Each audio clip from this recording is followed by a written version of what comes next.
आज हम आपको बोनस शेयर्स के बारे में बताएंगे। बोनस शेयर्स यानी कंपनी जब अपने शेयर होल्डर्स को रिवॉर्ड करती है, बोनस देती है, उसी कॉन्सेप्ट पे आज हम बात करेंगे। हम सबसे ये कहना चाहेंगे कि जब आप एक प्रोग्राम सुनते हैं, कोई नॉलेज लेते हैं, तो प्लीज उसे पूरी लीजिए, because half knowledge can be dangerous at times. So चलते हैं हमारे बोनस शेयर्स पे। बोनस शेयर्स क्या होते हैं? What is bonus shares? Bonus shares जैसे वर्ड है वो बोनस है, यानी कि किसी शेयर होल्डर्स को जब फ्री शेयर्स मिलते हैं, यानी कंपनी एक्स्ट्रा शेयर्स देती है without charging, that is called bonus shares. ये बोनस शेयर्स कंपनीज कब देती है? जैसे आप जानते हैं, जब हम शेयर होल्डर्स होते हैं, हमारे लिए एक रिटर्न क्या होता है? या तो कंपनीज के प्रॉफिट में हमें डिविडेंड मिलता है, यानी कि प्रॉफिट का शेयर मिलता है, और कभी कभी कंपनीज उस डिविडेंड को ना देके जब उनके पास काफी सरप्लस या काफी प्रॉफिट्स जमा हो जाते हैं, तो वो उसे एक बोनस शेयर्स की तरह देते हैं, यानी कि आपको एक्स्ट्रा शेयर्स देते हैं। That is also a way of return that you get as a share holder. Bonus shares क्यों दिए जाते हैं? बोनस शेयर्स इसीलिए दिए जाते हैं क्योंकि कंपनी अपने शेयर होल्डर्स को रिवॉर्ड करती है, जैसे हमने कहा, और वो तब देती है जब उसको प्रॉफिट होता है, और वो प्रॉफिट काफी एक्यूमुलेट हो जाता है।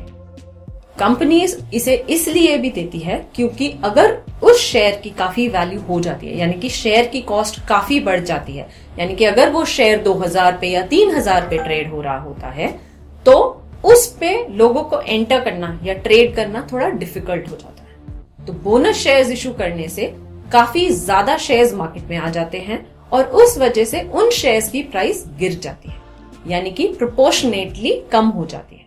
तो value of the share reduces and more people can trade on that share.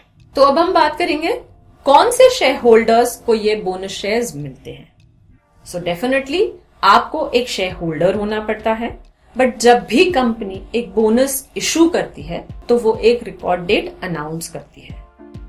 उस डेट तक आप जब भी कंपनी के शेयर्स पे ट्रेडिंग करेंगे तो वो कम बोनस होंगे, यानी कि अगर रिकॉर्ड डेट 31 ऑफ मार्च 2021 की है, तो before that, 1 day before that तक जब भी अगर आप शेयर्स बाई करते हैं तो आपको उनके बोनस भी मिलेंगे।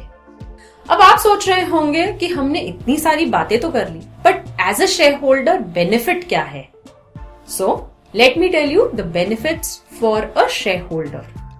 बोनस शेयर्स एक शेयर होल्डर के लिए, जैसे मैंने कहा, एक रिटर्न है, यानी कि आपकी इन्वेस्टमेंट जो उस शेयर्स में है उसे ग्रो करने के लिए एक वे है आपको बोनस शेयर्स मिल जाए। बोनस शेयर्स हमेशा एक प्रोपोर्शन पे मिलते हैं, यानी कि 1:1 या 3:1, जिसका मतलब होता है 1 share for each share held, यानी कि अगर 1:1 है, यानी कि आपको एक बोनस शेयर मिलेगा फॉर योर एग्जिस्टिंग 1 होल्डिंग। अगर आपके पास एक शेयर था तो अब आपके पास 2 शेयर हो जाएंगे, 2 शेयर थे तो 4 शेयर हो जाएंगे, उसी प्रोपोर्शन में आपके शेयर्स बढ़ जाते हैं। डेफिनेटली आपकी पोर्टफोलियो की ग्रोथ होती है। अगर वो कंपनी अच्छा परफॉर्म कर रही है तो डेफिनेटली आपका रिटर्न ऑटोमेटिकली अर्न हो जाता है। एक दूसरी चीज जो आजकल काफी बार ध्यान में दी जाती है वो है टैक्स। जैसे हम जानते हैं कि डिविडेंड्स शेयर होल्डर्स के हाथ में टैक्सेबल हो गया है, और वो उसी रेट पे टैक्सेबल है जो आपका इनकम टैक्स का स्लैब होगा। बट बोनस शेयर्स, क्योंकि ये आपके पास एडिशनल शेयर्स हैं that are not taxed till the time you sell them, वो भी एक बेनिफिट है। आई एम श्योर ये जानकारी आपको लिए काफी अच्छी रही होगी। अगर आपको ये पसंद आए तो शेयर करें, लाइक करें और कमेंट करें कि आप और क्या देखना चाहेंगे हमारे इस सीरीज में। Enjoy the show and stay connected.